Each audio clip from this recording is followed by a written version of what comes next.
মানুষ মানুষকে চায় কিন্তু পায় না। পক্ষান্তরে মানুষ যদি আল্লাহকে চায় তাহলে কিন্তু মানুষ পেয়ে যায়। আমি যদি একটু উদাহরণ দিয়ে আপনাদেরকে বুঝাই তাহলে বুঝতে পারবেন। ধরেন এক সাগরের মধ্যে আপনি এক জাহাজ দিয়ে যাচ্ছিলেন, তো এই জাহাজের মধ্যে হঠাৎ বিপদ সংকেত চলে আসলো। তো আপনি আল্লাহকে বলতেছেন যে আল্লাহ তুমি তো ক্ষমাশীল, তুমি তো দয়া করে আমি বান্দাকে বানাইছো, আল্লাহ এত তাড়াতাড়ি আমার মরণটা দিয়ে দিবা, আল্লাহ তুমি তো রহমান, তুমি তো রহিম, আল্লাহ তুমি আমাকে উদ্ধার করো। দেন আল্লাহ পাক রব্বুল আলামিন আপনার দোয়া কবুল করে সেই বিপদ থেকে আপনাকে উদ্ধার করে আপনার বাসস্থান কিংবা ভালো একটা জায়গায় আপনাকে নিয়ন্ত্রণ করে আপনাকে উঠিয়ে দেন।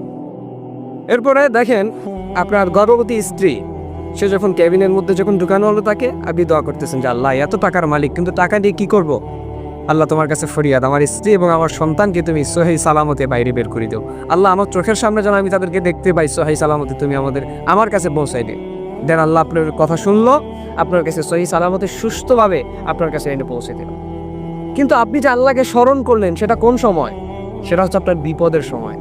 কিন্তু আপনি যখন সুখের মধ্যে থাকেন, আপনি যখন খুশিতে থাকেন, তখন আপনি আল্লাহকে স্মরণ করেন। এটা আপনি একটু রিয়েলাইজ করেন তো যে আসলেই কি আমি আমার সুখের সময় আল্লাহকে স্মরণ করি কিনা। ধরেন আপনি একজন মন্ত্রীর সাথে আপনার ভালো সম্পর্ক, আপনি একটা প্রতিষ্ঠান উদ্বোধন করবেন, ওই সময় যদি ওই মন্ত্রীকে আপনি স্মরণ না করেন, পরবর্তী কিন্তু ওই মন্ত্রী আপনাকে কোনো হেল্প করবে না, কিংবা ওই চেয়ারম্যান কিন্তু আপনাকে কোনো হেল্প করবে না। পক্ষান্তরে আপনি যখন ভালো একটা কাজের মধ্যে তাকে আপনি ডাকবেন, সে কিন্তু পরবর্তীতে আপনাকে হেল্প করবে এবং সেও খুশি হবে।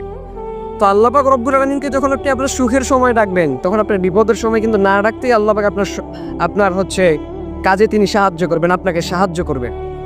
কিন্তু আল্লাহ পাক রব্বুল আলামিন বলতেছেন, বান্দা আমি তো গফফার, আমি তো রহমান, আমি তো রহিম, তুমি আমাকে সুখের সময় আমাকে স্মরণ করো না, কিন্তু বিপদের সময় আমি আল্লাহ তোমাকে ঠিকই মনে রাখি, তোমাকে আমি ঠিকই সাহায্য করি। কেন জানো? আমি তোমাকে সৃষ্টি করছি, তোমার বিপদ আমি সহ্য করতে পারি না। আমি এতটুকু বিশ্বাস করি যে আমার বান্দা একদিন আমার পথে ফিরে আসবে, আমার বান্দা একদিন সিরাতে মুস্তাকিমের পথে ফিরে আসবে।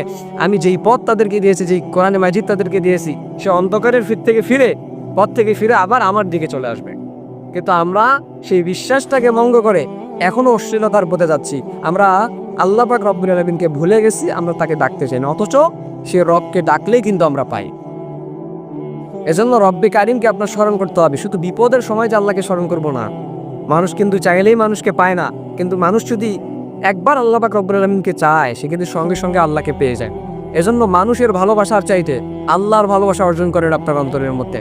মানুষের ভালোবাসা কয়দিনের, কোনো প্রয়োজন নেই মানুষের ভালোবাসা। আপনার অন্তরে আপনার সাথে যদি আল্লাহর ভালোবাসা, আল্লাহর সাহায্য যদি আপনার সাথে থাকে, আল্লাহর রহমত যদি আপনার সাথে থাকে, দুনিয়ার আর কিচ্ছুই আপনার জন্য